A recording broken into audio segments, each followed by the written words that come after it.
In a yellow submarine.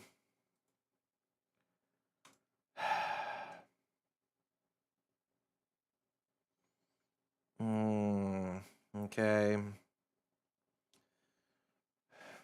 Let's try. Are we? I think we're back.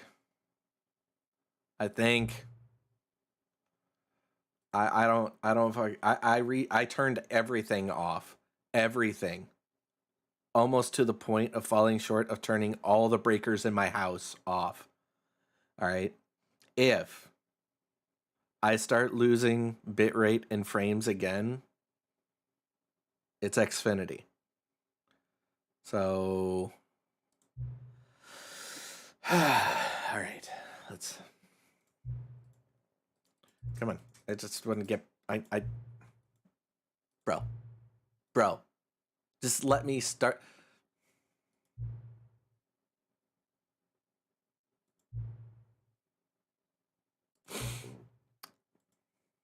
Yes, just let me start. There's still one more step. Stupid bitch of freaking bacon burglar.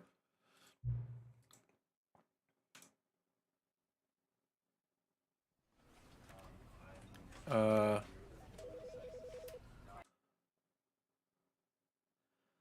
great. Does it? This is the story of a man named Stanley. Stanley worked for a company in a big building where he was employee number 427. Employee number 427's job was simple. He sat at his desk in room 427 and he pushed buttons on a keyboard. Orders came to him through a monitor on his desk, telling him what buttons to push, how long to push them, and in what order. This is what employee 427 did every day of every month of every year. And although others might have considered it soul-rending, Stanley relished every moment that the orders came in, as though he had been made exactly. Did I mess up something somewhere? And Stanley was happy. And then one day, something very peculiar happened. Something that would forever change Stanley. Something he I could have swore that I could resume it. He had been at his desk for nearly an hour when he realized that not one single order had arrived on the monitor for him to follow. No one had showed up to give him instructions, call a meeting, or even say hi. Never in all his years at the company had this happened, this complete isolation. Something was very clearly wrong. Shocked, frozen solid, Stanley found himself unable to move for the longest time. But as he came to his wits and regained his senses, he got up from his desk and stepped out of his office.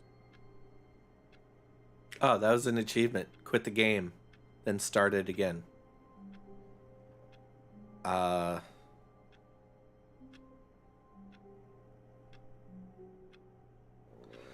But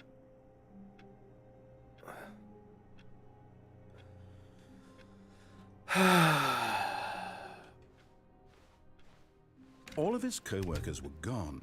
What could it mean? Stanley decided to go to the meeting room. Perhaps he had simply missed a memo.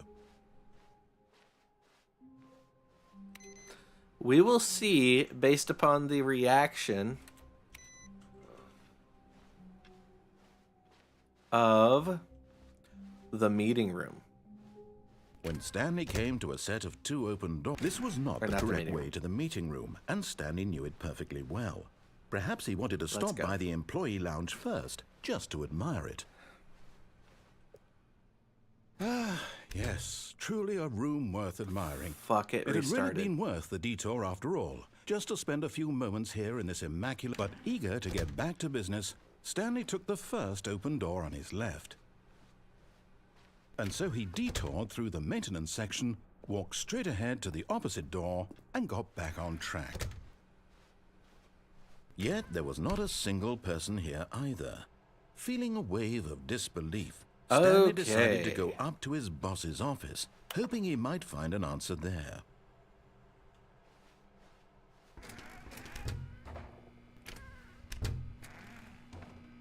Stanley stepped into the broom closet, but there was nothing here, so he turned around and got back on track.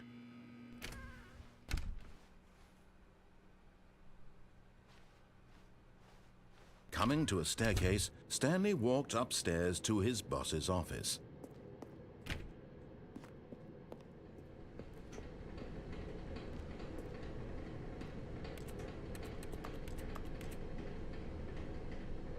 What's it say?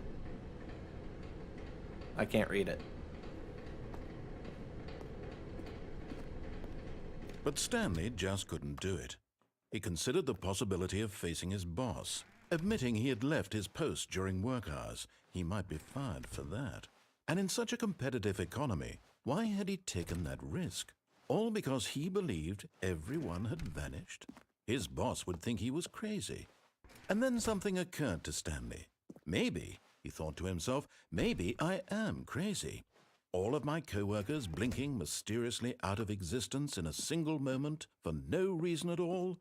None of it made any logical sense.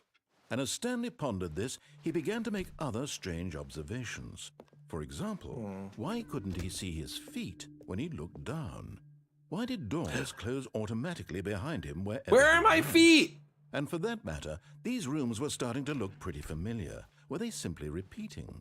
No, Stanley said to himself, this is all too strange. This can't be real. And at last, he came to the conclusion that had been on the tip of his tongue. He just hadn't found the words for it. I'm in a dreaming!" simulation. He yelled. Oh. This is all a dream. Oh, what a relief Stanley felt to have finally found an answer, an explanation. His co-workers weren't actually gone. He wasn't going to lose his job. He wasn't crazy after all. And he thought to himself, I suppose I'll wake up soon. I'll have to go back to my boring real-life job pushing buttons. I may as well enjoy this while I'm still lucid. So, he imagined himself flying and began to gently float above the ground. Then he imagined himself soaring through space on a magical starfield, and it too appeared. It was so much fun, and Stanley marveled that he had still not woken up. How was he remaining so lucid? And then perhaps the strangest question of them all entered Stanley's head. One he was amazed he hadn't asked himself sooner. Why is there a voice in my head dictating everything that I'm doing and thinking? Now the voice was describing itself being considered by Stanley, who found it particularly strange. I'm dreaming about a voice describing me, thinking about how it's describing my thoughts, he thought. And while he thought it all very odd and wondered if this voice spoke to all people in their dreams, the truth was that, of course, this was not a dream. How could it be? Was Stanley simply deceiving himself, believing that if he's asleep, he doesn't have to take responsibility for himself? Stanley is as awake right now as he's ever been in his life. Now, hearing the voice speak these words was quite a shock to Stanley. After all, he knew for certain, beyond a doubt, that this was in fact a dream. The rooms are Did the voice changing. not see him float and make the magical stars just a moment ago? How else would the voice explain all that? This voice was a part of himself too. Surely, if he could just... He would prove it. He would prove that he was in control, that this was a dream. So he closed his eyes gently, and he invited himself to wake up. He felt the cool weight of the blanket on his skin, the press of the mattress on his back, the fresh air of a world outside this one. Let me wake up, he thought to himself. I'm through with this dream. I wish it to be over. Let me go back to my job. Let me continue pushing the buttons. Please, it's all I want. I want my apartment and my wife and my job. All I want is my life exactly the way it's always been. My life is normal. I am normal. Everything will be fine. I am okay.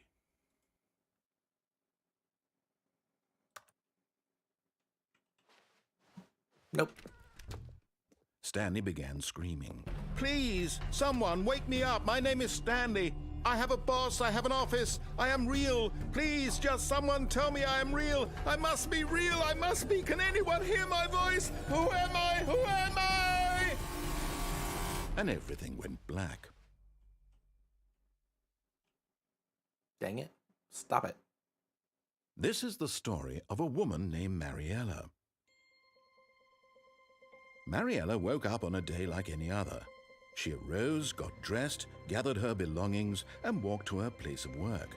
But on this particular day, her walk was interrupted by the body of a man who had stumbled through town talking and screaming to himself, and then collapsed dead on the sidewalk. And although she would soon turn to go call for an ambulance, for just a few brief moments she considered the strange man. He was obviously crazy, this much she knew. Everyone knows what crazy people look like. And in that moment, she thought to herself how lucky she was to be normal. I am sane. I am in control of my mind. I know what is real and what isn't. It was comforting to think this, and in a certain way, seeing this man made her feel better. But then she remembered the meeting she had scheduled for that day, the very important people whose impressions of her would affect her career, and by extension, the rest of her life. She had no time for this, so it was only a moment that she stood there, staring down at the body.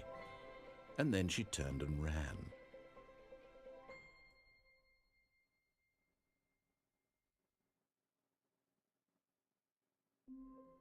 Oh, son of a bitch. All of his co-workers were gone. What could it mean? Stanley decided to go to the meeting room. Perhaps he had simply missed a memo.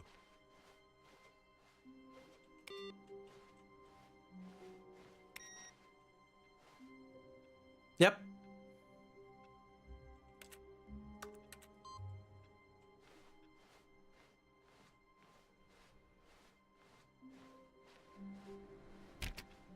Nope. Oh, please.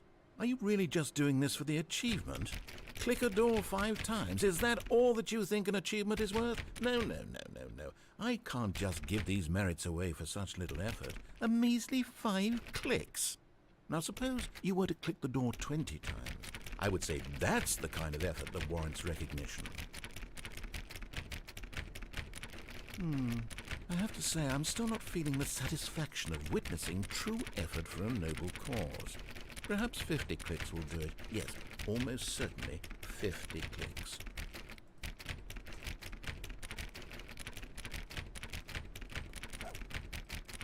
Don't tempt me, man. No, I'm still not feeling it. I want this achievement to have meant something. It has to be a true reward for valiant effort. I want to see some hustle, Stanley. My mouse is survivable up to 10,000 clicks. Willingness to go all the way, no matter what the cost. Why don't you go put 20 clicks into door number 417?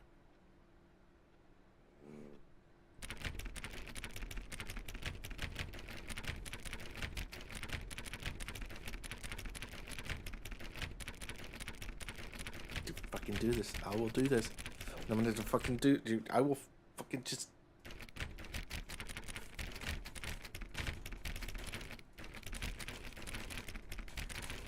By the way, the game reset. I don't know how. I don't know why, but the game reset. Fine. I'll go to 417. The fuck is 417?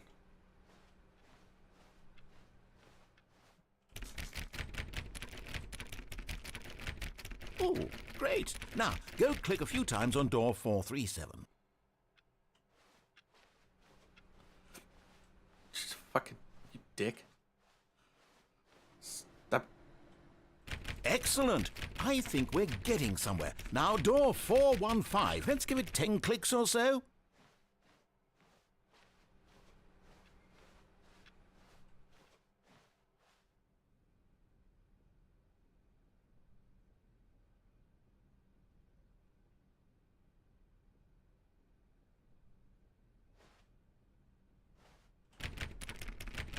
Now, back to door number 437.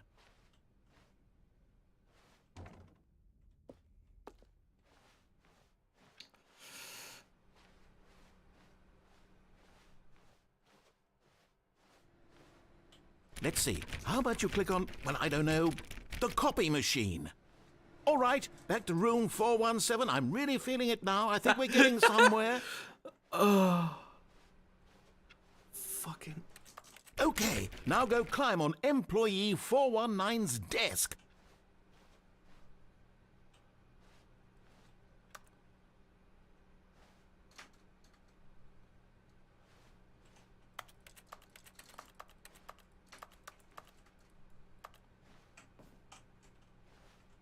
Yes! This is great! You're putting it all on the line, Stanley. I like that. All right, let's keep it up. Go give me a few clicks on door 416.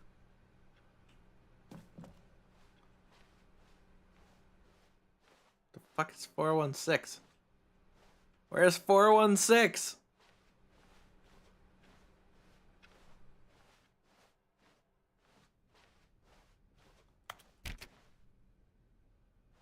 When Stanley came to a set of two open doors, he entered the door on his left. No!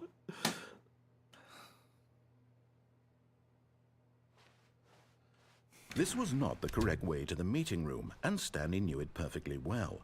Perhaps he wanted to stop by the employee lounge first, just to admire it. Wow, yes, this room. But eager to get back to business, Stanley took the first open door on his left. Stanley was so bad at following directions, it's incredible he wasn't fired years ago. But in his eagerness to prove that he is in control of the story and no one gets to tell him what to do, Stanley left from the platform and plunged to his death. Good job, Stanley. Everyone thinks you are very powerful.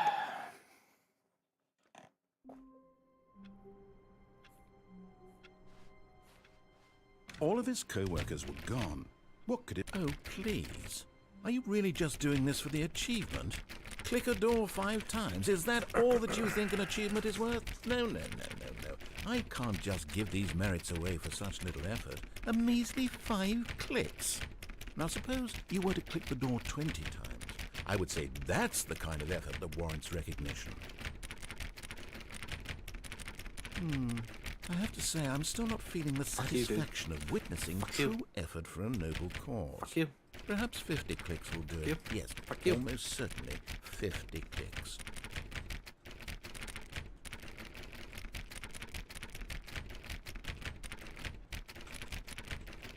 Fuck you. No, I'm still not feeling it. I want this achievement to have meant something. It has to be a true reward for valiant effort. I want to see some hustle, Stanley. I want to see commitment, a willingness to go all the way, no matter what the cost. Why don't you go put 20 clicks into door number 417?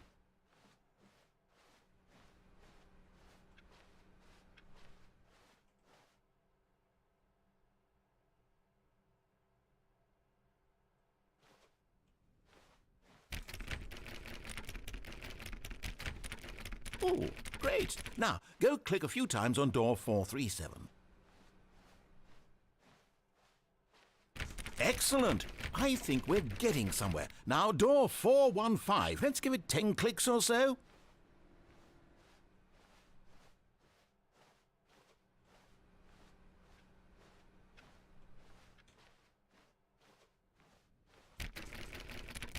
Now, back to door number 437.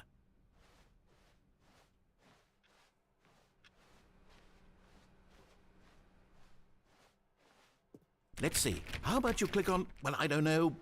All right, back to room 417. I'm really feeling it now. I think we're getting somewhere. Okay, now go climb on employee 419's desk.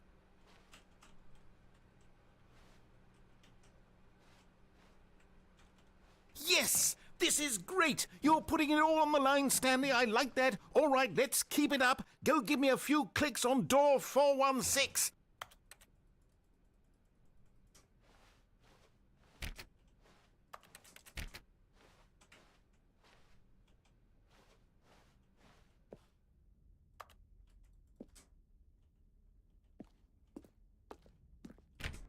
We've almost got it! Now the copy machine, do that one again!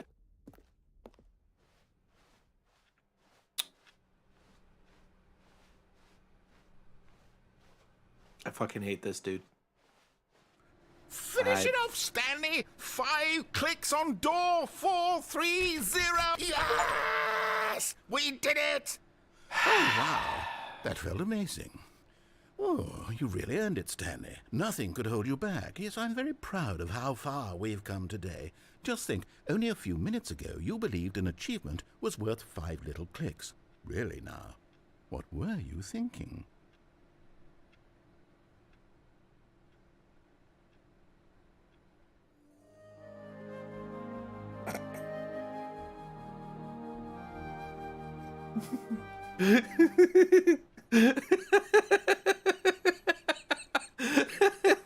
All right, let's fucking go. Let's go.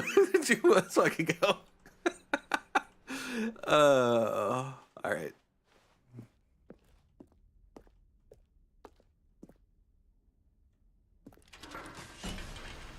Nope. Oh no. Wee. Wee. Hello, and thank you for playing the Stanley Parable Ultra Deluxe. As you may know, the Stanley Parable was a video game released in 2013 on home computers. After receiving critical and commercial success, it was expanded upon in 2022 with the Stanley Parable Ultra Deluxe, a reimagining of the game for consoles and home computers. The Stanley Parable Ultra Deluxe features exciting new content that broadens and expands the world of the Stanley Parable, delighting audiences the world over. Please, step inside and see what thrilling new adventures await in the Stanley Parable Ultra Deluxe. Oh, well, this sounds delightful. I'm very excited to see the thrilling new Ultra Deluxe content. Okay, so far it's an elevator. Nothing special yet, but I'm sure it's just the beginning of a mesmerizing adventure.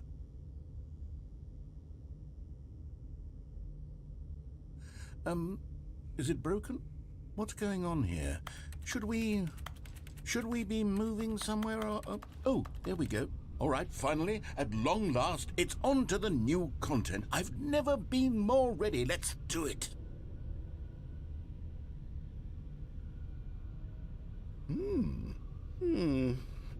I have to say, initial impressions of Stanley Parable Ultra Deluxe, mostly tedious. It's as if Oh, okay. Let's see the content. Gimme the content, Stanley.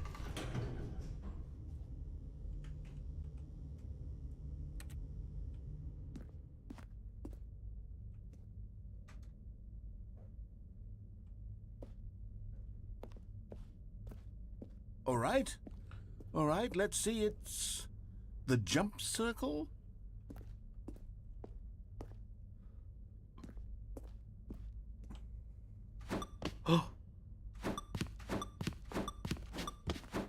Hey, I can jump! Yay! Yay!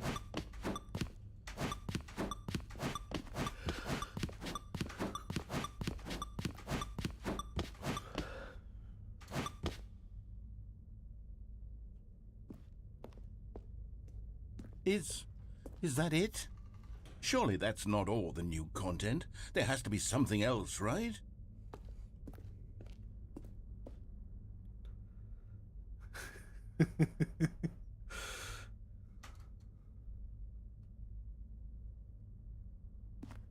But I don't wanna.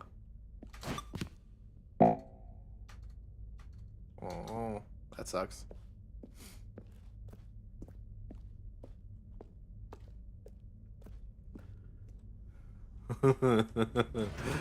Okay, what else we got? Another elevator. Stanley, I have to say, initial impressions of this game are not positive. It's just elevators and jumping.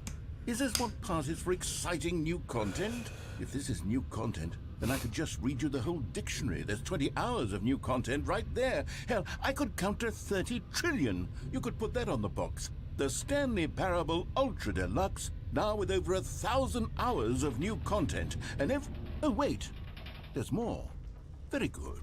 Yes. I knew there had to be something else. Let's see it. I'm ready for whatever it is.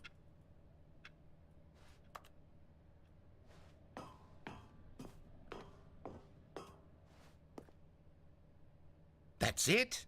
Oh, you've got to be kidding me. You see, Stanley? This is what happens when greedy video game developers with no respect for their fan base rush a cheap expansion to market for no reason other than to make an easy dollar. And don't get me started on the level of craftsmanship that's gone into it. In fact, I'm looking right now at the game's achievements, and it's hard to believe one of them actually says, "Test achievement, please ignore." What quality assurance department signed off on this? I'm infuriated and I'm offended, and I intend to find these people on Twitter and hold them personally accountable. It's my fault, Stanley. I built up too much anticipation around the new content, I'm afraid. It could never have lived up to such expectations. If you're still with me, why don't we just reset the game, and we'll try to get back to what the Stanley Parable is really about. No frills, no gimmicks.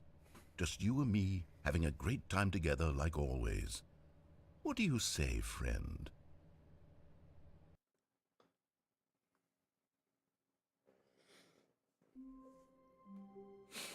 What the fuck?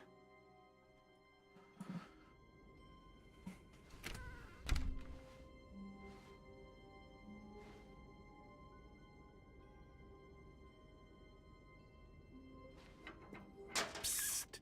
Stanley! Come over here! In the vent! I want to show you something!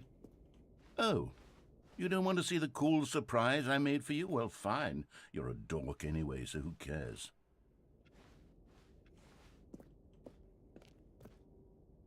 Oh, never mind. You're not a dork.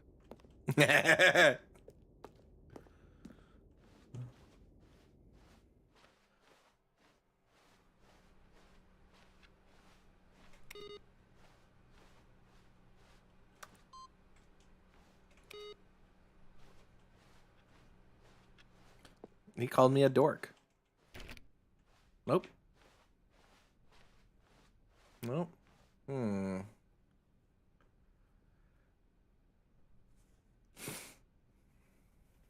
When Stanley came to a set of 2 open doors, he entered. This was not the correct way to the meeting room, and Stanley knew it perfectly well. Perhaps he wanted to stop by the employee lounge first, just to admire it. The lounge was sublime, a work of art. What was it about this room that called so deeply and so personally to Stanley? Its grace? Its subtle charm? No. Stanley knew it was something deeper. Something darker.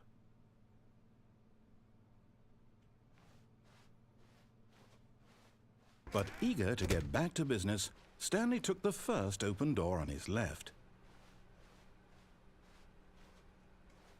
Do I? And so he detoured through the maintenance section, walked straight ahead to the opposite door, and got back on track. Oh, doors are shutting behind me. I can't go back. Yet there was not a single person here either. Feeling a wave of disbelief, Stanley decided to go up to his boss's office, hoping he might find an answer there. Oh no, no, not again. I won't be part of this. I'm not going to encourage you. I'm not going to say anything at all. I'm just going to be patient and wait for you to finish whatever it is you enjoy doing so much in this room. Please take your time.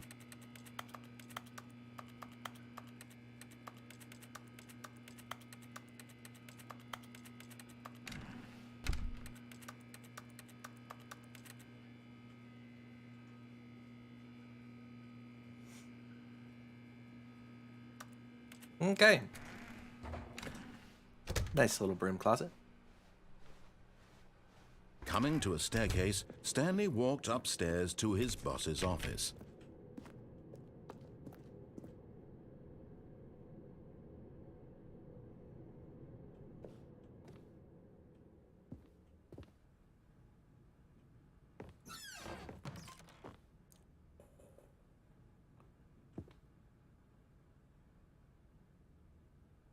Huh.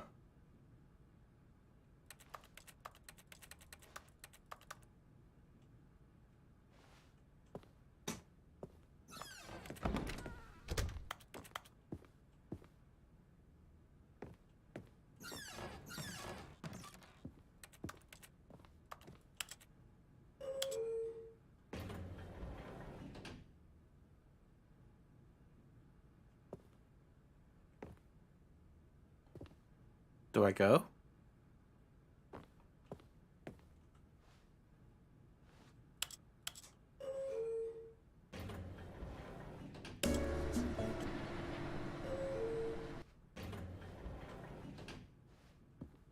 Huh.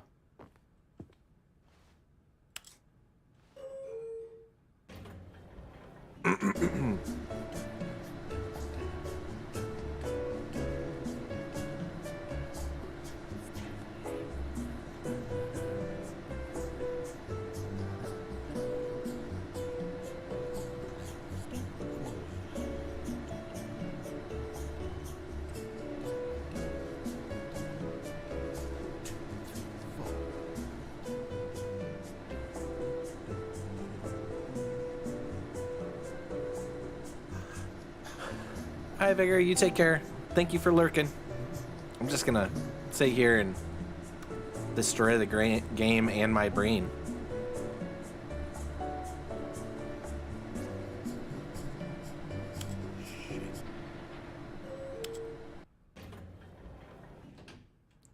Oh. Okay. Stepping into his manager's office, Stanley was once again stunned to discover not an indication of any human life. Shocked, unraveled, Stanley wondered in disbelief who orchestrated this, what dark secret was being held from him. What he could not have known was that the keypad behind the boss's desk guarded the terrible truth that his boss had been keeping from him. And so the boss had assigned it an extra secret PIN number, 2845. But of course, Stanley couldn't possibly have known this.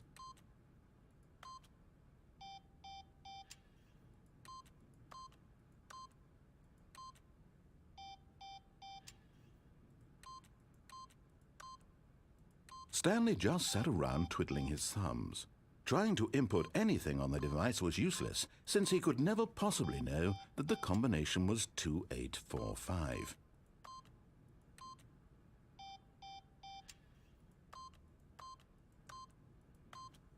Two, 8, 4, 5.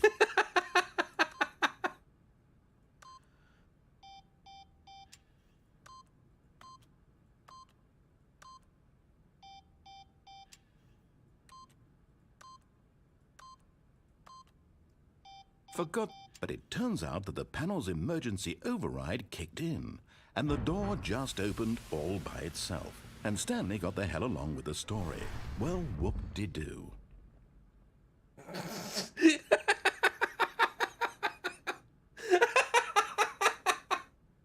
That's pretty fucking safe right there. Oh. Alright, what do we got?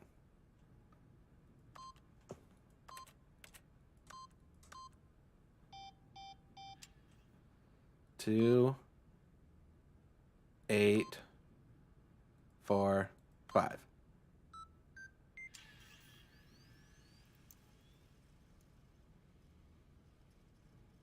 Oh. It's over here.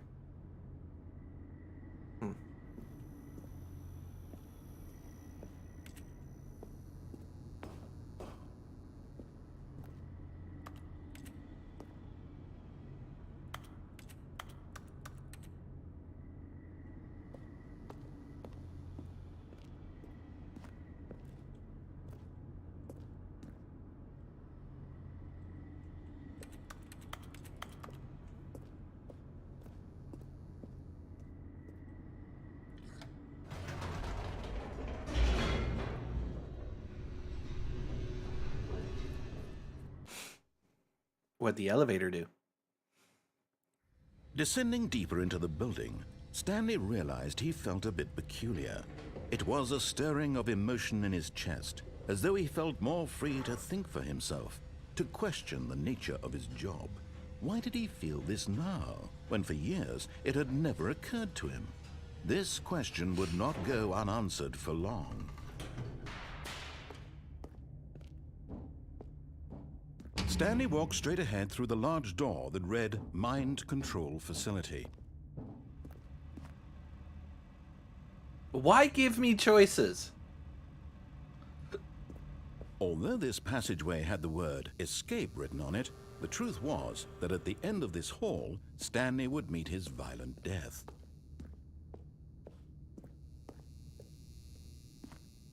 The door behind him was not shut. Stanley still had every opportunity to turn around and get back on track. At this point, Stanley was making a conscious, concerted effort to walk forward and willingly confront his death.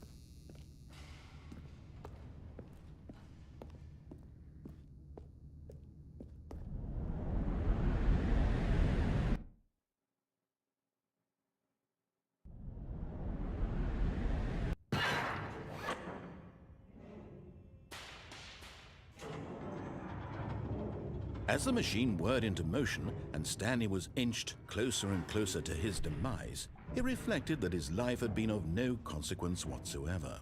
Stanley can't see the bigger picture. He doesn't know the real story, trapped forever in his narrow vision of what this world is. Perhaps his death was of no great loss, like plucking the eyeballs from a blind man. And so he resigned and willingly accepted this violent end to his brief and shallow life. Farewell, Stanley.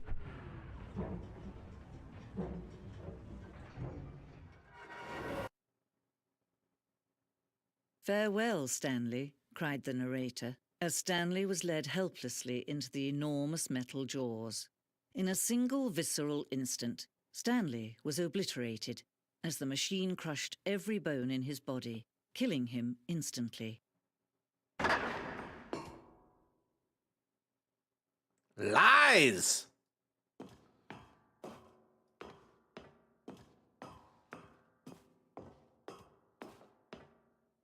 And yet it would be just a few minutes before Stanley would restart the game, back in his office, as alive as ever.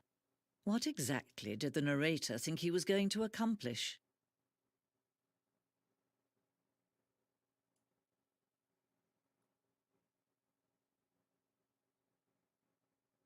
When every path you can walk has been created for you long in advance, death becomes meaningless, making life the same.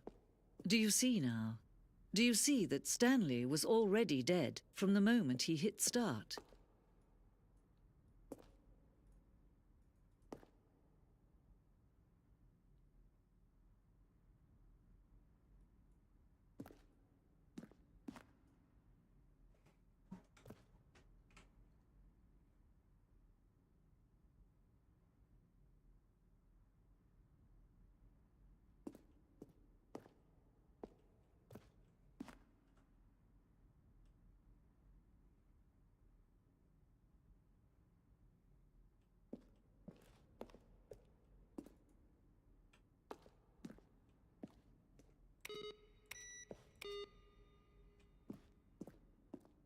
What the fuck?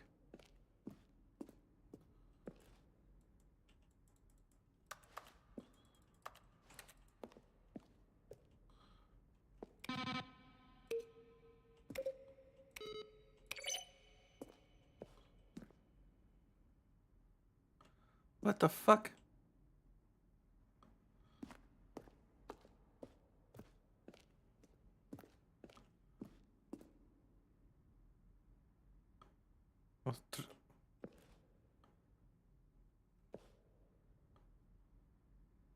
Oh, that's pretty cool.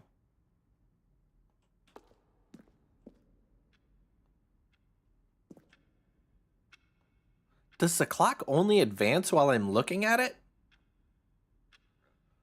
Like, bruh.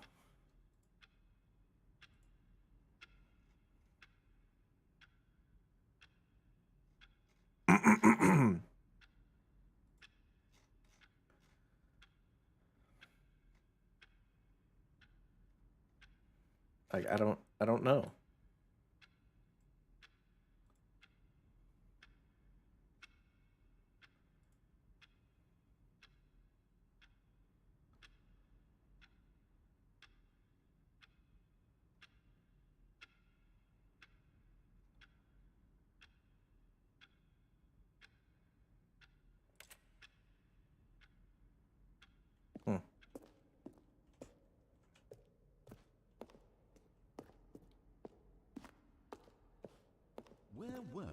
his co-workers. Oh, I don't know. How about they're throwing a surprise party for him for all his button pushing? Does that sound plausible to you? Stanley walked over the bridge. 3 separate times over 2 years of development. Stanley These stood clips on from the slope. earlier takes are not used in the final When game. Stanley came to the lift, he traveled upward to the I don't path. know. Dude, the lounge? Then he pushed the number 8. Dude.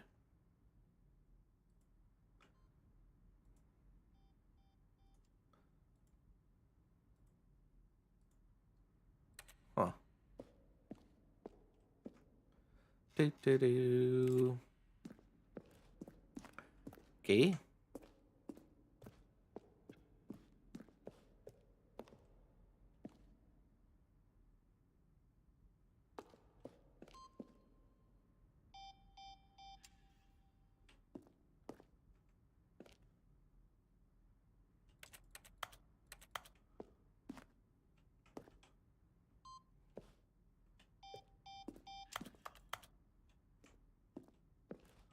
What?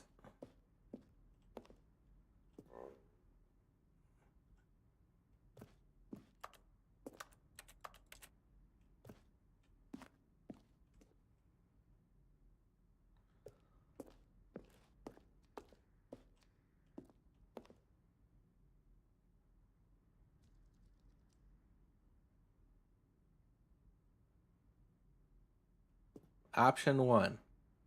Maintenance. 2 doors at maintenance. To the confusing ending.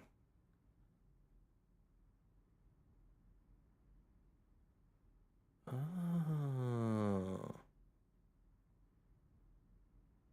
Huh. Weird.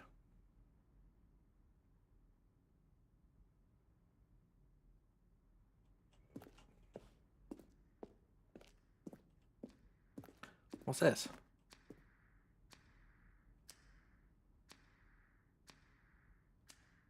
That am I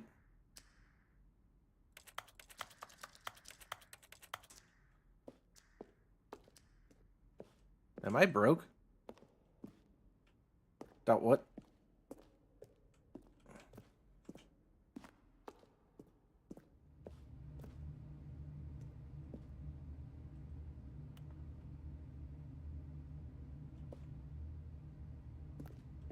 Huh. I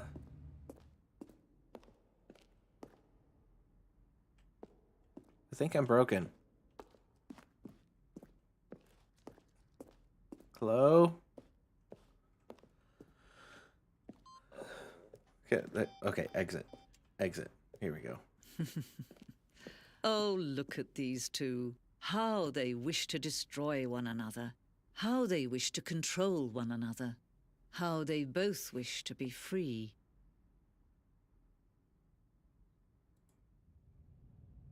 Can you see? Can you see how much they need one another? No, perhaps not. Sometimes these things cannot be seen. But listen to me. You can still save these two. You can stop the program before they both fail. Push escape and press quit. There's no other way to beat this game. As long as you move forward, you'll be walking someone else's path. Stop now and it'll be your only true choice. Whatever you do, choose it. Don't let time choose for you. Don't let time...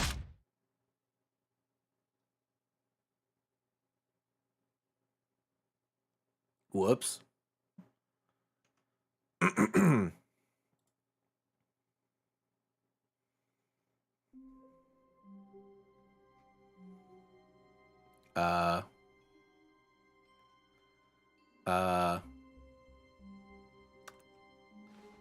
Okay. Psst.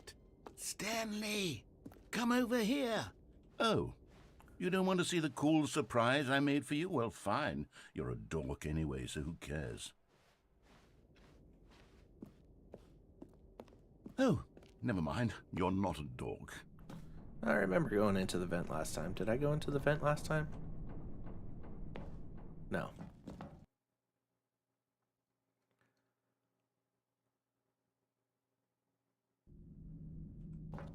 Okay, you remember how cheap and unsatisfying the new Ultra Deluxe content turned out to be? Well, it got me thinking about the past and how much better the Stanley Parable used to be. So I made something special and tucked it away here where the game's developers won't find it. Just our little secret. Take a look. I call it the Memory Zone. It's where I've been storing all my favorite memories so I can relive the peak experiences of my life whenever I want. Experiences like the launch of the Stanley Parable on PC. You see, Stanley, doesn't the Memory Zone remind you of how wonderful Stanley Parable was before it was sullied with a cheap re-release? Remember back in October of 2013 when the game originally launched? Back then, video games had integrity. Back then, it all meant something. Oh, the waste.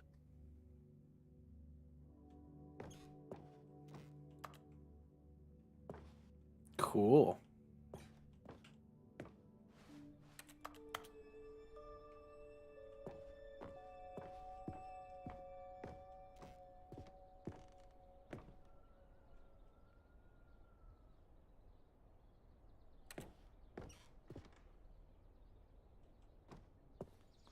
Okay.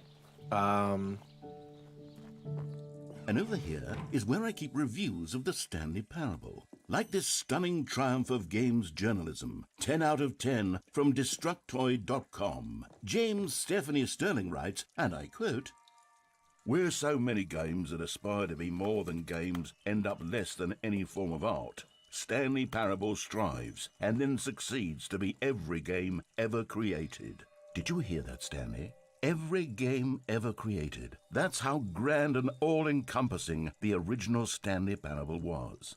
It was literally every game ever created. It was Skyrim, it was Persona 3, it was all of them, and now it's nothing. It's no games at all. It isn't even the Stanley Parable anymore. It's just a husk now, a lifeless husk with an hour of new elevator content.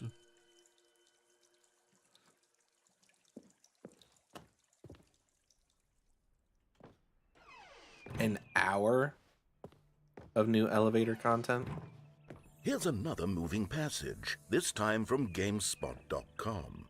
The Stanley Parable is both a richly stimulating commentary on the nature of choice in games and one that offers some of the most enjoyable, surprising, and rewarding choices I've ever been confronted with in a game. 9 out of 10. Don't you get it, Stanley? The game was perfect. It didn't need anything else. It didn't need new content. It just needed to be left alone, to spend the rest of time collecting dust in the hallowed hall of beloved video game memories.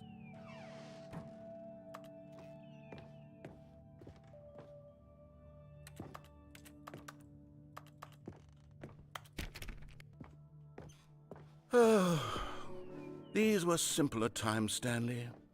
But I wouldn't give to go back, to have it all over again. Wait. Hang on. I don't recall this part of the Memory Zone before. What's this? What's down here? Oh, no. Oh, God, no. Stanley, it's a collection of reviews from Steam, the online video game distributor. I haven't looked at these in years. I can't even imagine what's been collecting down here. Surely these reviews were glowing as well, weren't they?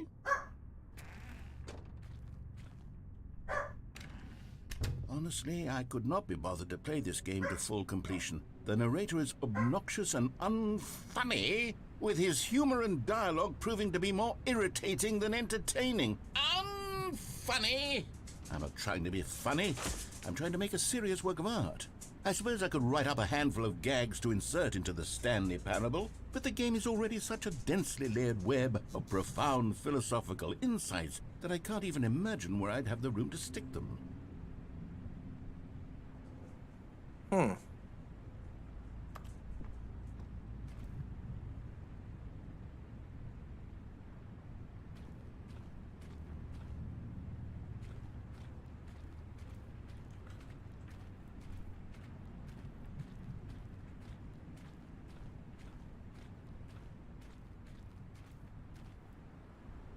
Jeez. So negative. That's a positive. Okay, That's let's it. see what this one says. While Another the idea for negative. the game is good, for someone who prefers non-linear games, this preachiness gets annoying fast. Preachy? Stanley? I'm not preachy, am I? You can tell me if I'm preachy. Honestly, you can. Oh, goodness. This is actually quite shocking for me. Well, to be honest, I had always thought of the game's dialogue as being rather terse to begin with. You can't know how much fluff I cut from the game to get it to feel as light and airy as it... Well, I always thought it did. But maybe it wasn't. Oh dear. What an awful memory to have to hold on to. These black marks on my otherwise unimpeachable track record. I feel like a failure. Like I let these people down. Perhaps the Stanley Parable isn't quite as sterling as I always remembered. What's this one got to say? You constantly have to stop doing anything so the narrator can catch up with his long-winded explanations of what's happening. I wish there was a skip button. A skip button? Well, yes. Yes, I think we can do that. If I'm truly too preachy, then maybe letting you skip ahead for just a moment, surely it couldn't hurt. Not if it means we can strike these negative reviews from the record. Only positive reviews of the Stanley Parable. That's my motto today, and it's always been my motto. I'd do anything for the customer, Stanley. Yes, a skip button we shall have.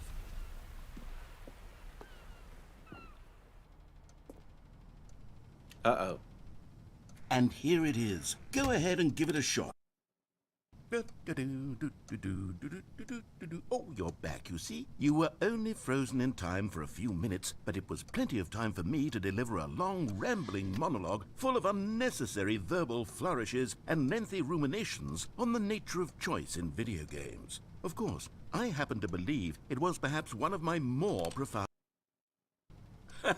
Well there, sport. You really did catch me rambling on a bit, didn't you? But that's the power of the button. The minute I start to go off on a thoughtless display of self-absorption, it's right at your fingertips to go poof, and it's all over. Oh, I can't wait to see what Cookie 9 will say about this, and whether they'll edit the rating of their Steam review, or at least change some of the wording, perhaps.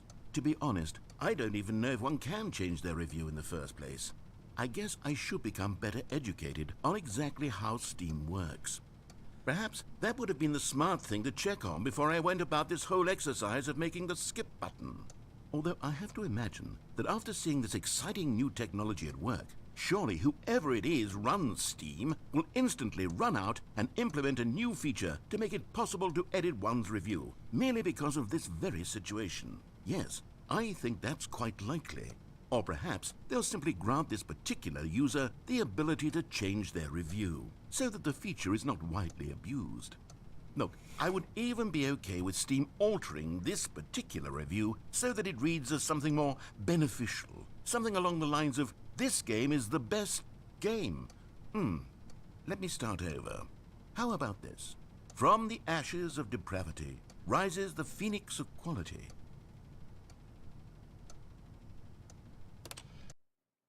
Okay, welcome back, Stanley. Now, I should say that the amount of time the button has been skipping through is becoming longer and longer. That last one was, well, I want to say maybe 30, 45 minutes. Stanley, please don't push the button again. It's been 12 hours. You've just been frozen there. I don't know why the skips are getting longer, but they're really true. Oh, Stanley, you're back. You're back. Oh, my goodness. I have someone to talk to again. Stanley, I think it's been a week. Or 2 weeks. Oh, hello. It's you. You're here again. Welcome.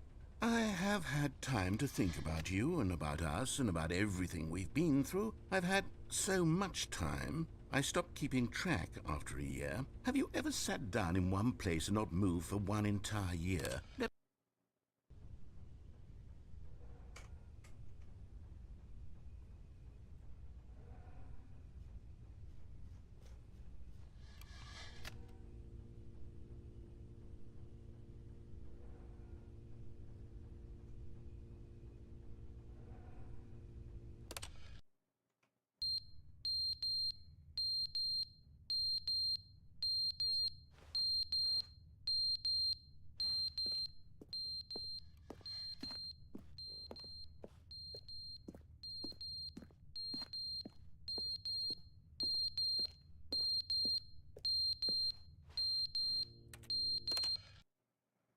But they didn't understand the game was never meant to be funny. It was meant to have a point. It was meant to speak to the human condition. But where are the jokes? Where are the jokes? They bemoaned, they screamed, they gnashed their teeth and said, entertain us. It wasn't enough. They had to leave a pathetic little thumbs-down review and make all of their pitiful demands. But then, he's talking too much, they said. First, he didn't entertain us, now he won't shut up. It's the inconsistency, it's the lack of accountability. It's the unwillingness to examine with an uncompromising heart the words that they are speaking into the world.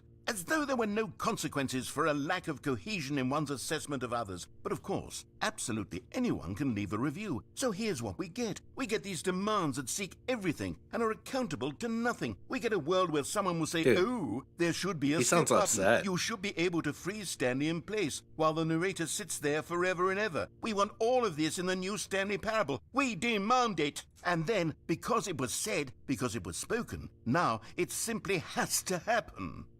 The most immediate desires, every single thing demanded by every person at every moment in time. If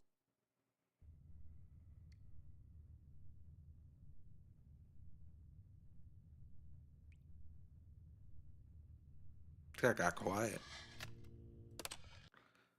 The end is never the end, is never the end, is never the end, is never the end, is never the end, is never the end, is never the end, is never the end, is never the end, is never the end, is never the end, is never the end, is never the end, is never the end, is never the end, is never the end, is never. Did I break the narrator?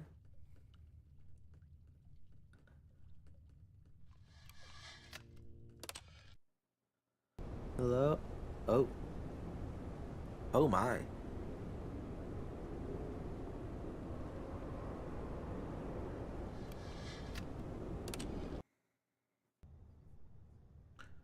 Oh.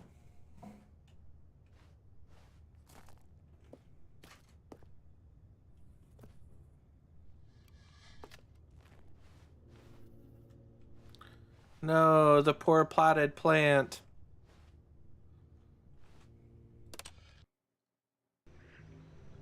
Oh. It sprung into life.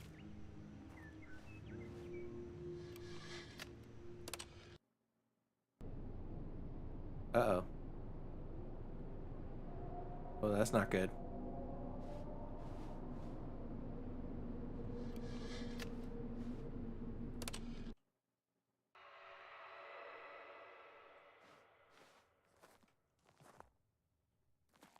Nope.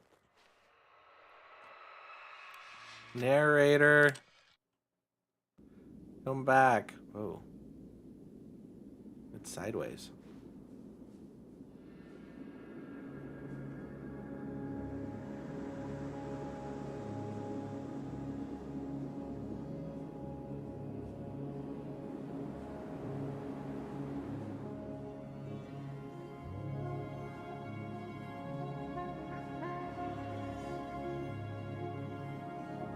I'm going back.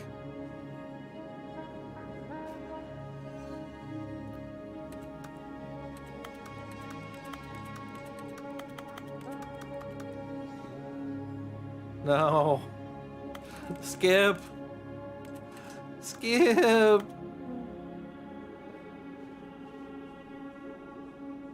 Well. Did I die?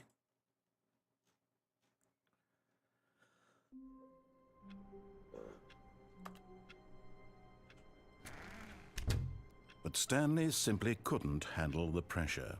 What if he had to make a decision? What if a crucial outcome fell under his responsibility? He had never been trained for that. No. This couldn't go any way except badly. The thing to do now, Stanley thought to himself, is to wait. Nothing will hurt me. Nothing will break me. In here I can be happy forever. I will be happy. Stanley waited. Hours passed, then days. Had years gone by? He no longer had the ability to tell. But the one thing he knew for sure, beyond any doubt, was that if he waited long enough, the answers would come. Eventually, someday, they would arrive. Soon, very soon now, this will end. He will be spoken to. He will be told what to do. Now it's just a little bit closer. Now it's even closer. Here it comes.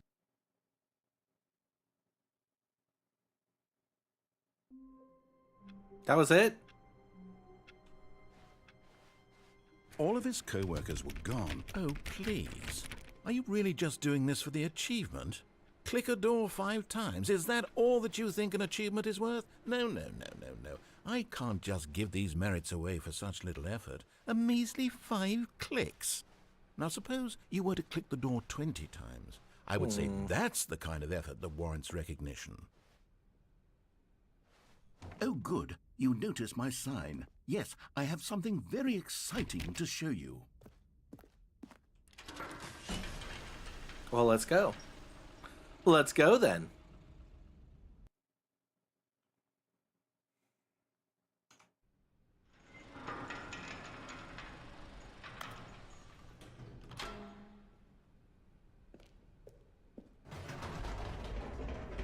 It's the new content. I've been reflecting on the Stanley Parable and about how roundly disappointing this ultra deluxe version has turned out to be.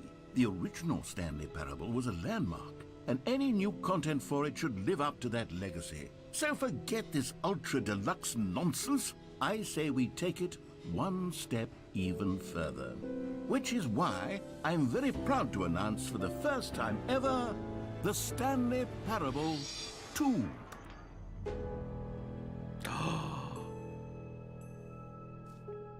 Yes, you see, isn't this far superior to a measly re-release with a few minor additions? Think of all the new territory we'll cover with a fully fledged sequel. An entirely new experience, built from the ground up. Why, there are so many possibilities. It could go in so many different directions. This is what fans have truly been asking for.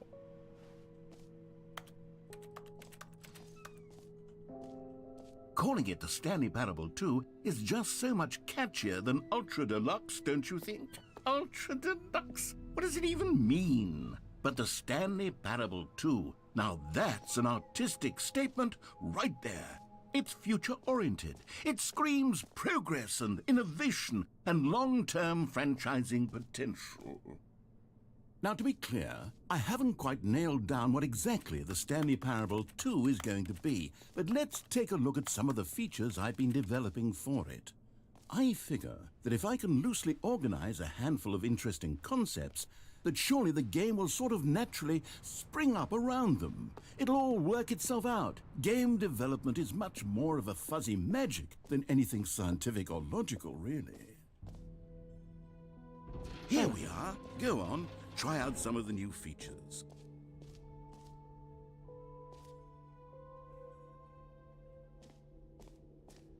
Okay. Well, let's do this. For the Stanley Parable 2, I asked myself, what do players really want? And of course, the first and most obvious answer is that they want to be individually recognized and validated as people. So with that in mind, my first addition to the game is this button which speaks the name of the person playing the game. Isn't that wonderful? Jim. Sorry, I should have clarified. Right now, the button only says the name Jim. But of course, in the final game, this button will say your name, whatever name that is. Here, let's have you role-play as Jim to really simulate the full experience of this feature. Just play along. I promise you'll love it. Okay, here we go. Let's take a deep breath, clear your mind, forget whoever you are, and simply become a person named Jim. I want you to imagine yourself... I don't want to be living as Jim. Sleeping and waking as Jim. Jim. Whoa, hold on. I wasn't finished setting up the backstory. If you don't properly roleplay as Jim, then you'll never understand the impact of this button. Otherwise, it's just a stupid button that says somebody else's name. Okay, we're doing it again, and this time let me finish first. Now, allow yourself to become Jim. Jim. All right, fine, whatever. It's just a meaningless button that says Jim. Are you happy now? Get out of here. I'm done with this button. Why don't you go humiliate It's me a in front of button that different says feature Jim. that I worked very hard on? Jim. See, if you'd only played along, that would have been your name the button says. But no. Instead, oh, I can't even think about it. I'm taking the Jim button away. Jim.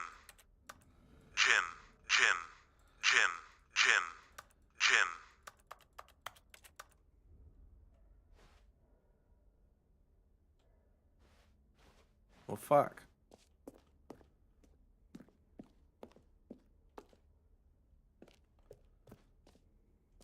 What do we got? Anything over here?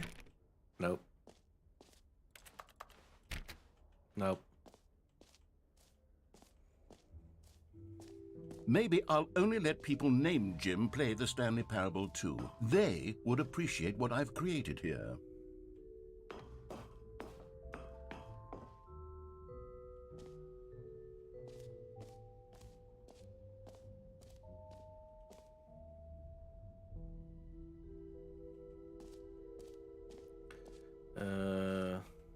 Infinite hole, free achievement, setting world. Okay, let's fucking go. Let's go, champion. Oh, well, that sucks.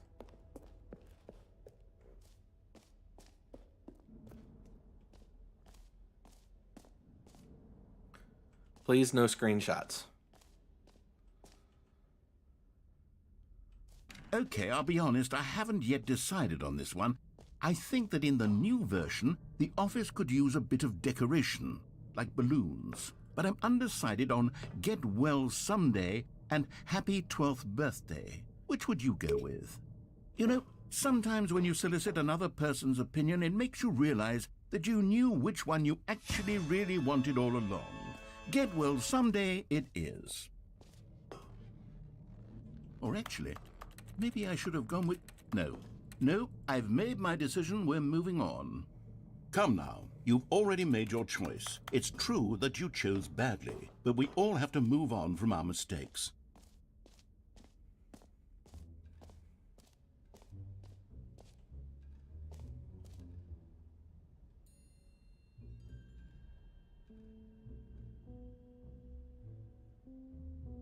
The bucket.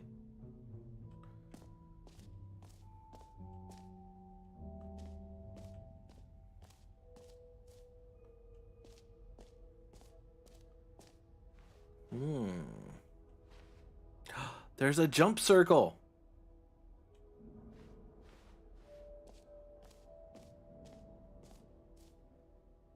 You know what? Let's bring the jump circle back for Stanley Parable 2 as well. It's... Oh, wait. You already spent all your jumps the first time we saw the jump circle. Oh, well. I suppose it can just be a nice decorative piece, then. No. Fine. Let's go to the achievement.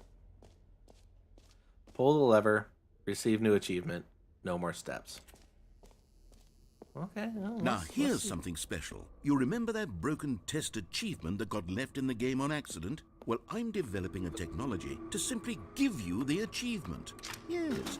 Okay, perhaps I should have clarified. This is technology that will exist. Right now, the achievement is still fully broken. I'm not a wizard, Stanley, but I guarantee it will be fixed in the sequel to at last satisfy the hordes of ravenous fans all over the world who have been uproariously demanding this feature. Gamers, we hear you, and I promise it will happen.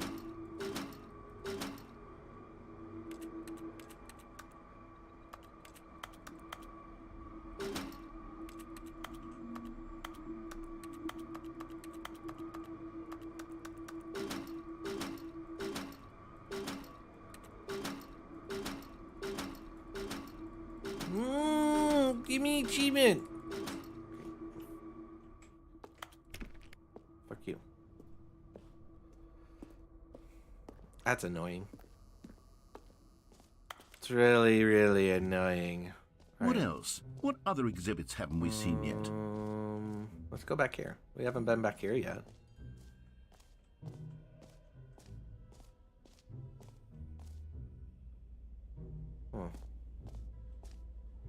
Uh-huh. Oh. Uh-huh. Stanley, here's an idea that I'm truly fond of. It's never been done before in a video game. This is, in fact, a hole that you can fall down forever. That's right. Infinite falling. You can fall until the end of time, if you like. A stunning leap forward for video games as a medium. You see, isn't it wonderful? One of my more ingenious concoctions, if I do say so. Now then, since you've gotten to see the infinite hole, you can press the teleport button to pop back up to the top, and we can continue onward. Now, I don't mean to be a bummer, but I do recommend you use the teleport button to go back to the top. Maybe do it on the sooner rather than later spectrum of things. No. Okay, Stanley, I don't know quite how to say this tactfully, but it's possible that I slightly exaggerated the infinite nature of the hole. Is it a very, very deep hole? To be certain it is. It's an extremely deep hole. I don't want anyone to say that it isn't an astonishingly deep hole. It is. Is it infinite? Well, Yep, that we're sort gonna of keep depends falling. on your definition of infinity. From one perspective, the infinite is merely philosophical in nature. It's more of a... Okay, well, good for you. You found the Found the bottom of the hole. You found me out, Stanley. I'm a liar and a cheat, and you're so clever. Look, I think the issue here is just that you're unusually fascinated by falling. What normal person actually wants to fall infinitely? I figured the hole was as deep as anyone would actually need. Don't you put this on me. Maybe you're the problem. Look, things got a little heated there. I think we both said some things we didn't mean. Why don't we just put all this behind us and agree to just call the hole mostly infinite? If that works for you, then go ahead and press the teleport button to warp up to the top of the hole and we can move on. I'll just be up here when you're ready. Great. Now, I'm very excited to show you... Oh, for heaven... You see, I was right. The problem is you. The problem is that you like holes too much. Not normal. A normal person would have said, yep, that's an infinite hole right there, goes on forever till the end of time. Don't need to see it all, but not you. Oh, no, no, no, no. You have a weird sort of... Oh. Did the hole seem even shorter to you this time? I couldn't help but feel like you spent a little less time in there than you did before. I mean, admittedly, I didn't make an infinite hole, but I didn't think it was that not infinite. Well, I suppose once again there's nothing to do here. If you decide you've had enough of the hole, you can hit the teleport button and come join me up above. Had enough? I'm positively thrilled. I really do have so much more to show you and to talk about, and I've had enough of the hole for a lifetime. And the monkey flips the switch. Gosh, how could I have guessed? You're back in the hole. If this starts to become a thing where... Wow. Okay. Yes. I'm starting to become extremely certain that the hole is not only not infinite, but that it's growing steadily less and less infinite. I suspect that I'm starting to hit the point where it's no longer feasible to call the hole infinitely deep, even by the lax overall standards for accountability in marketing. What's going on here? Stanley, I have no explanation for the uncertain nature of the hole's length. Here, let's try something. Let's pop back up to the top, and we'll see if it gets any shorter. I can already tell you it probably will. Well, there it is. The shame of my lie has come to... How is this still appealing to you? I know you're obsessed with holes, but at this depth, I just can't see this scratching the itch. Oh, who am I to judge? You just do whatever it is you're here to do and hit the teleport button when you're ready to move on. Is the, teleport button not working? Hey. You sure? Hey. Well, I mean, I really don't have an explanation. It was working just a moment ago. Hey. Try it again. Hey. Still nothing? Well, I suppose there is one thing I can do to fix this. I'm out. Goodbye, Stanley. You couldn't bear to be away from the hole, and now you'll get more time with it than you could ever have asked for. It's a win for everyone. You get to be with the hole, I get to do literally anything else. Take care, Stanley. I hope you and the hole Have a wonderful rest of eternity together. What the? Hey.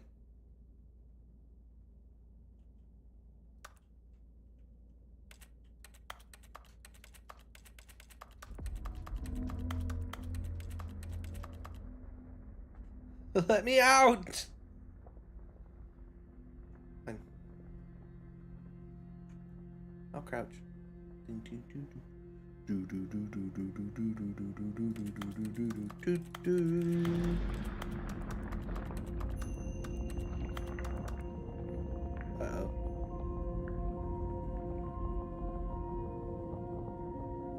Uh-oh.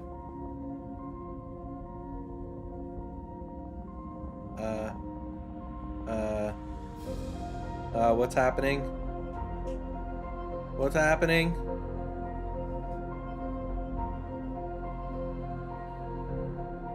What's happening?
Puppies! Stanley? Stanley? Stanley! Oh, good, you're awake. It seems you had sort of dozed off there, drifting away into dreamland. But we can't have that, Stanley, because this hole is just so darn fascinating that I want you to be wide awake for every second of it. You don't want to miss a single moment. So how about if I just pop in from time to time and wake you up to keep you really, truly focused on the hole? From the looks of things, you and I will have many, many years here in this hole, and I'm looking forward to all of them.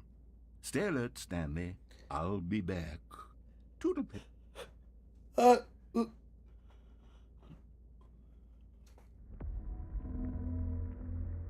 But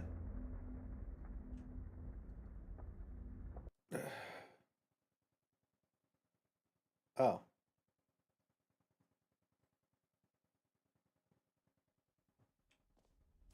Here we are. Go on. Try out some of the new features. Bucket! A common complaint of the Stanley Parable was that it was confusing and paradoxical, that it engendered a chaotic sense of reckless despair in those who played it. Well, I'm happy to say that after much consideration, I've engineered a clever solution to this fundamental problem with the game. It's the Stanley Parable Reassurance Bucket. You see, Stanley, anytime you're holding the bucket, a sense of calm and ease will fill your mind and your heart. It's true. As long as you hold on to the bucket, the many disorienting contradictions of the Stanley Parable will feel perfectly normal and perhaps even comforting. You may even come to long for the gentle embrace of jarring cognitive dissonance while the bucket is in your arms. And to be honest, It's a much more convenient solution for me than actually redesigning the game to be less uncomfortable. Can you imagine what a pain in the ass that would be? Yes, the bucket is the perfect solution. Come on, give it a try. Bucket! Can you feel it? The glow of comfort, even in the face of crushing despair, must already be sweeping through your body. And in fact, can I say that I do believe the bucket lends you an air of charisma as well? I think that just holding it has made you the slightest bit more attractive as a person. The benefits of the bucket seem to go on, don't they? All this and more await you in the Stanley Parable 2. Bucket! Does anyone give out awards for most enjoyable bucket in a video game? That really should be an award if it isn't already.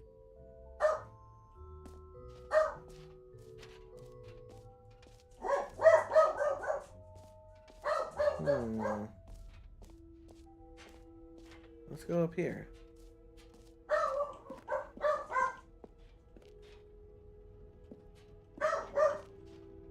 Just a second. Peanut's barking at somebody.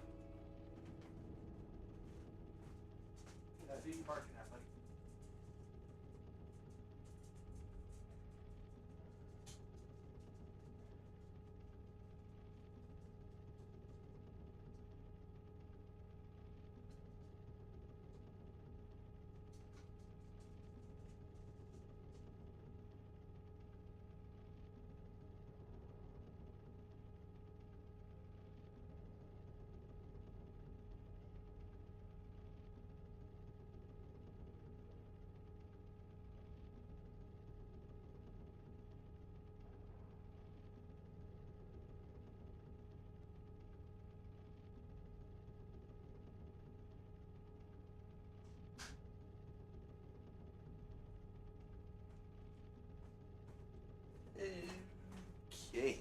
Oh, it went outside. What's in here? What is this? I has the bucket. Now it's a real video game. In the Stanley Parable 2, you'll run around gathering up these miniature Stanley figurines. And what's truly innovative is that there will be no reward for collecting all of them. I don't want to stifle the intrinsic joy of watching a number go up. You simply collect all of them, and then you move the hell on with your unremarkable life.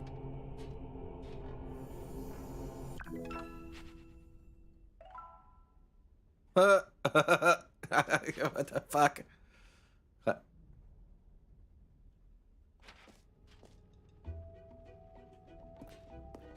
God, it really is the worst when you collect everything in a video game and then they give you a big fancy reward for it. Absolutely tragic. I must find them. I must.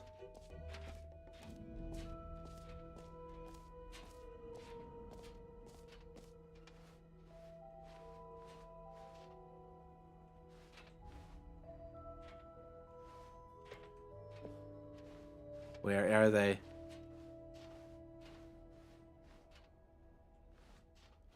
Alright, so I was just in there.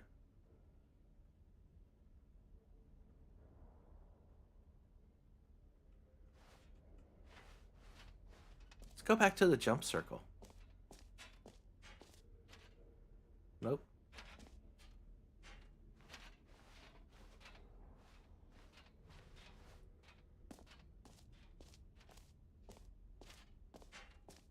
How about we just go this way?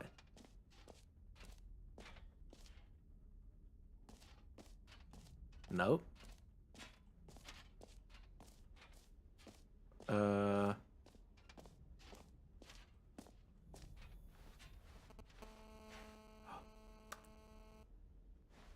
baby is all grown up. What's this?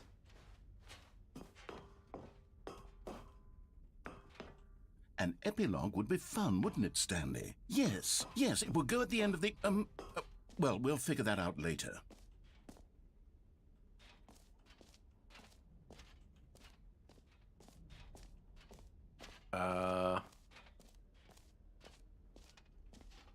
I don't...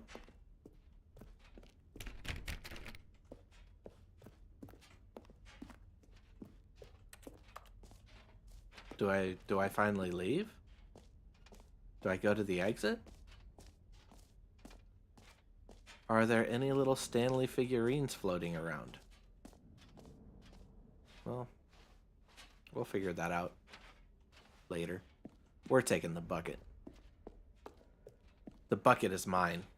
All right. Have you seen everything you wanted to? Ready to move on now? Bucket.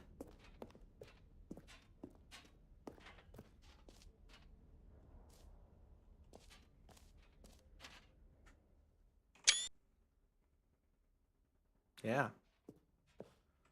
So, Stanley, what do you think?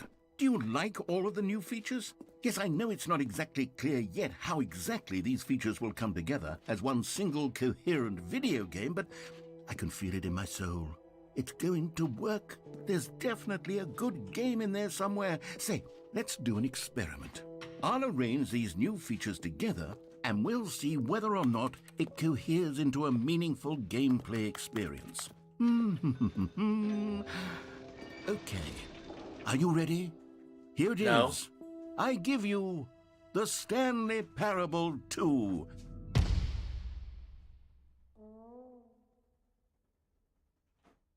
I mean, there's potential here, right? It's sort of... Okay, never mind. Hold on. Let me do a different arrangement. Okay, yes, this is much better. I feel good about this. Here we go. Version 2. Who am I kidding, Stanley? This isn't a coherent video game at all. It's a lot of gags. And I do very much enjoy creating gags, but they don't add up to anything. I wanted more than anything to create a sequel that would capture all the magic of the first game. I wanted fans to love it. No matter how good these gags are, they won't stand on their own. They would need the structure and the gameplay of the original. Wait, maybe that's it. I can take the original Stanley Parable and simply, well, insert a few of my new features into it. Tastefully, of course. With respect. With care for the vision and integrity of the original game. Would it possibly work? I suppose it could. But it would need a really, really tremendous title screen. A title screen that says with bold and uncompromising conviction, "This is the Stanley Parable 2. Let me see if I can whip something up. All right, perfect. Go ahead. Take a look.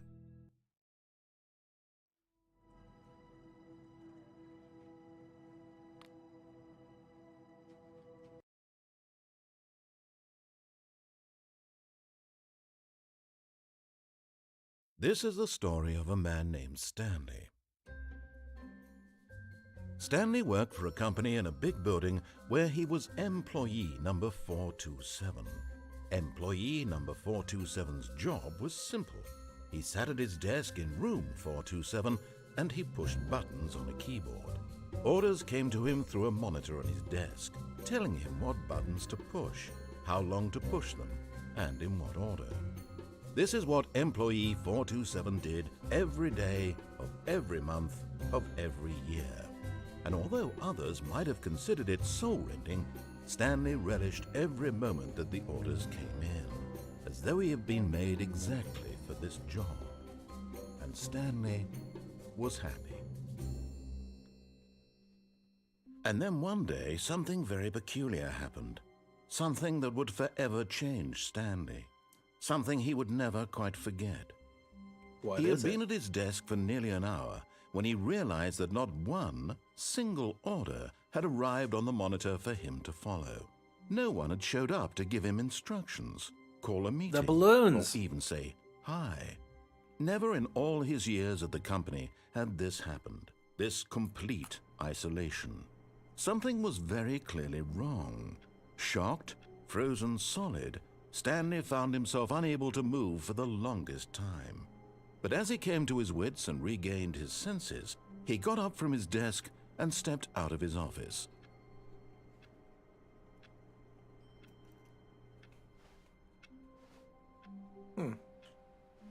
All of his co-workers were gone. What could it mean? Stanley decided to go to the meeting room. Perhaps he had simply missed a memo.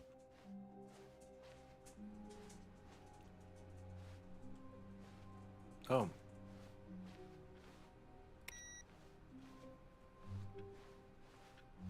Stanley felt the bucket calling to him, begging him to pick it up. Why was he not doing it? Where is the bucket? Bucket! Stanley picked up the bucket.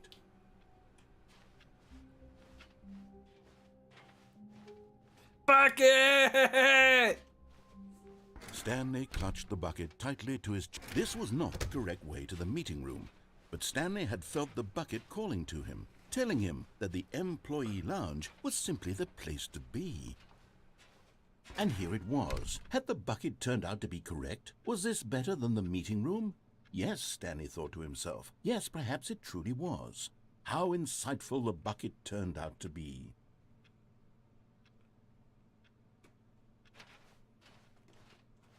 No, never mind. The bucket was wrong. Stanley took the door on his left to go back to the meeting room. Nope. No, said the bucket. Don't go to the meeting room. Go somewhere else. The cargo lift, yes. Good, said the bucket. Now ride the lift all the way to the top. There's something up there I need you to do. Stanley did not question why or how this bucket was speaking to him. It should have alarmed him, of course, because buckets can't talk. But Stanley chose not to think about this obvious fact. He was firmly convinced that the bucket had spoken to him, and he unthinkingly did whatever the bucket asked. No, stop. Look there on the wall, you see? There's a sign right there. It says, "No buckets past this point." Stanley, how could you think it was okay to bring the bucket here? Unless, what if the problem is that you actually don't know what is a bucket and what isn't a bucket? I suppose that would explain a lot about your behavior up to this point. Which, if that's true, well, my goodness, I think we have to do something about it. This misunderstanding could have dire consequences on the entire rest of the game if not addressed quickly and properly. So much of the impact of the story is dependent on your understanding of what is and isn't a bucket. Please, step in here for a moment. Bucket!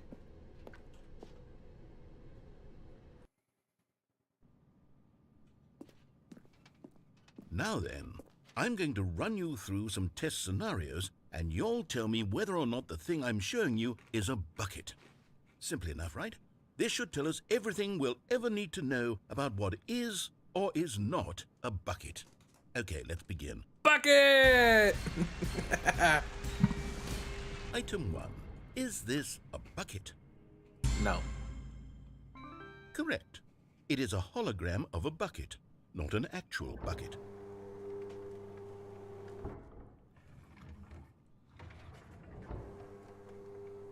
Item 2. Is this a bucket? No. Correct. It is a 3D printed recreation of a bucket, not an actual bucket.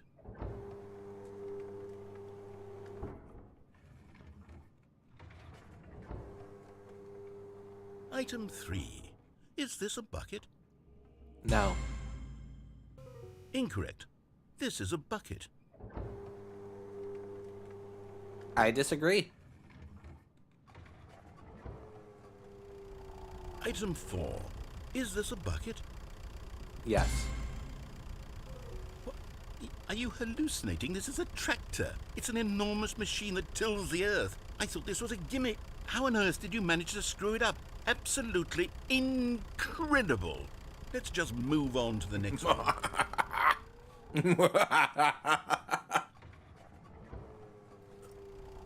Is this a bucket? Yes.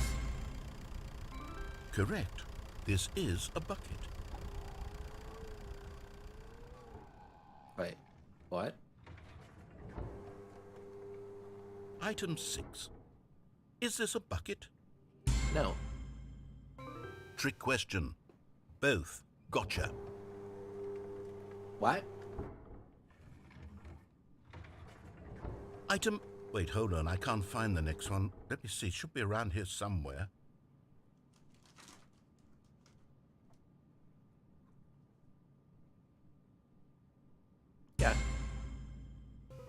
Okay, you and I both know there isn't anything here. And I don't appreciate the implication that nothing is a bucket when we both clearly know that a bucket is something, and therefore nothing could possibly be something. Unless, A in your bucket is twisted mind, everything. have you somehow convinced yourself that a bucket is nothing? Answer me straight, Stanley. Do you believe that nothing is a bucket? No. You know what? I'm too confused to even sort it out. I've lost all sense of perspective. What is a bucket? What isn't a bucket? Mere moments ago I could answer these questions with confidence. And yet now I'm somewhat adrift. Do any of us know what a bucket is? Am I a bucket? Stanley, I can't keep doing this. I'm losing myself, and myself was all I ever had to begin with. I'm afraid the bucket is threatening to tear our relationship apart. I can't have that. I'm sorry. But I'm going to erase all buckets from the game entirely. Okay. No. Here we go. No! What happened? Is everything gone? Why did everything disappear? Wait, was everything a bucket? Every single thing in the game was a bucket. Oh my God, I had no idea. How could... Except me. I'm not a bucket after all. And you, Stanley, you're still here. You're not a bucket either. Oh, this is wonderful news. We're not buckets. Yes, I actually feel much more at ease right now. It's delightful to get some clarity on that issue, but it doesn't change the fact that we haven't got a game. So, tell you what, I'll reset everything and we'll put back all of the buckets, okay? And we'll know that it's all a bucket. But if you run into anyone else, maybe don't mention that. Who knows what that information might do to a person? All right, here we go.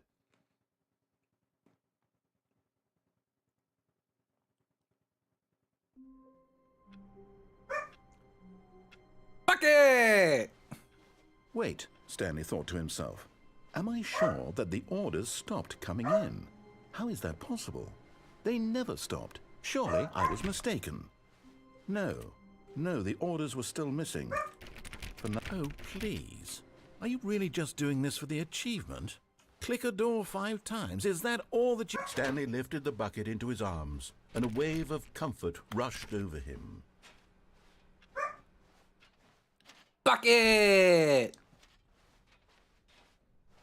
Stanley clutched the bucket tightly to his chest and entered the door on his left.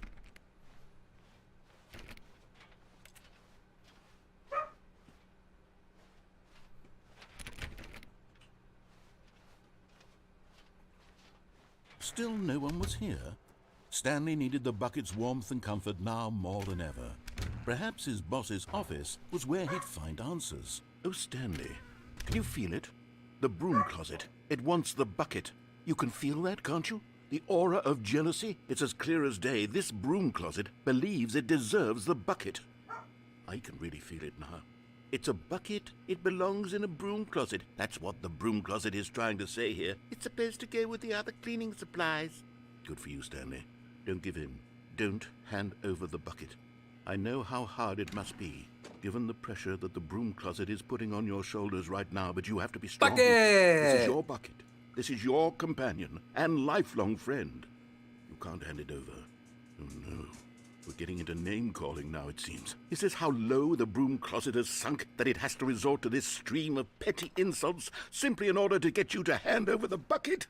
Stanley, I never liked this broom closet for a variety of reasons, but even this is worse than I had imagined. And wait, now the broom closet has the gall to imply that you and the bucket are not truly deep and lasting friends? That your relationship is purely superficial and convenient? That your life is so banal and meaningless that you'd feel the same sort of kinship towards any inanimate object which happened to lay in your path in an even partially enticing manner? Well, I never. Go on, Stanley. Lay into it. Really tell the broom closet off for its demeaning comments. Expand on the wide variety of experiences you and the bucket have shared together. Go through each of them point by point. Share your journal entries detailing the rich emotional landscape of your feelings for the bucket as they have changed and evolved over the years. Let him have it. Bucket! Okay, I've got you something which I think will help settle this debate once and for all. Here we go. There. Now it's settled. No more debate, no more discussion. Take a hike, broom closet, with all your meandering philosophical diatribes about the nature of cleaning supplies and their relationship to broom closets in the natural order of things. My bucket. All right, I've got a second sticker back here, and I'm going to slap it on as well because I think it's appropriate. You see? I feel that it works because the sticker is also a bucket. That way, if you're ever unsure whether the thing you're holding is a bucket or not, you can look down at this sticker and say to yourself, ah, it's a bucket. There really is a wide variety of applications for this sticker.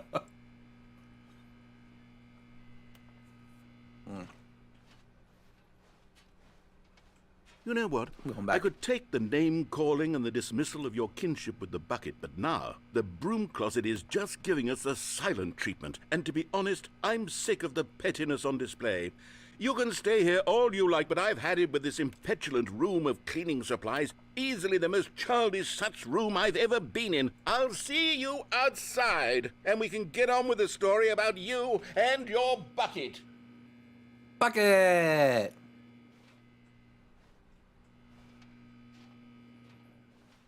Okay. Coming to a staircase, Stanley and the bucket walked upstairs to the boss's office.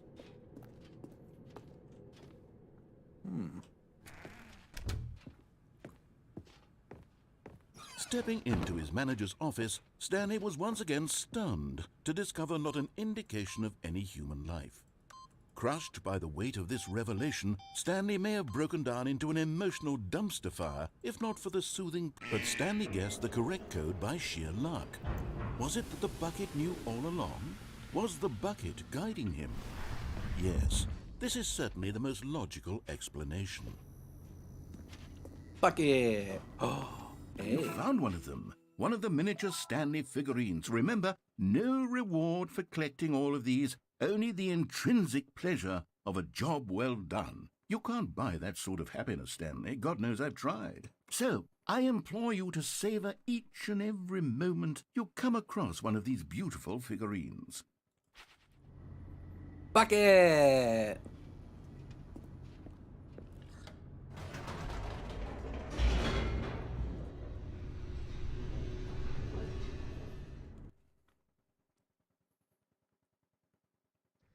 The elevator raced downward, plummeting towards an unknown fate. It would be all Stanley could do to keep himself together, if not for the bucket. Soothing him, comforting him, reassuring that in this darkest moment of uncertainty, he would be all right. The bucket is here for you, Stanley. Everything will be fine.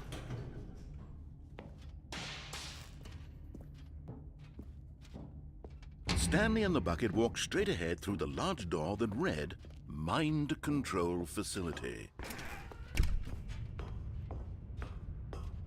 Bucket! The lights rose on an enormous room packed with television screens. What horrible secret did this place hold? Stanley and the bucket both wondered to themselves.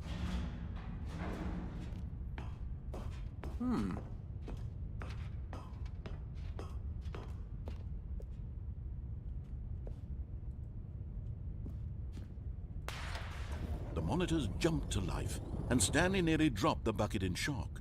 Everyone in the 234. office was being videotaped, monitored like guinea pigs. The bucket had never seen anything like this, and it very nearly burst into tears as Stanley cradled it gently, reassuring it that everything would be fine. 104 and 601 got fired.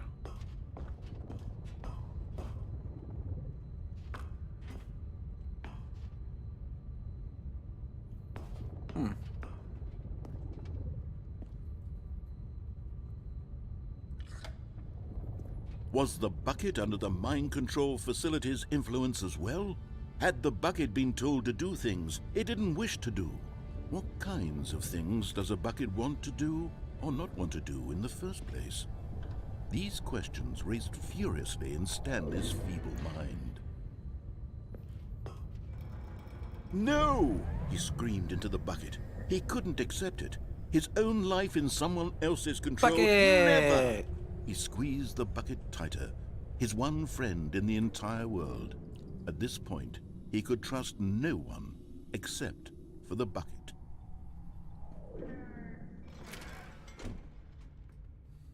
But here was the proof. The heart of the operation. Controls labeled with emotions, happy or sad.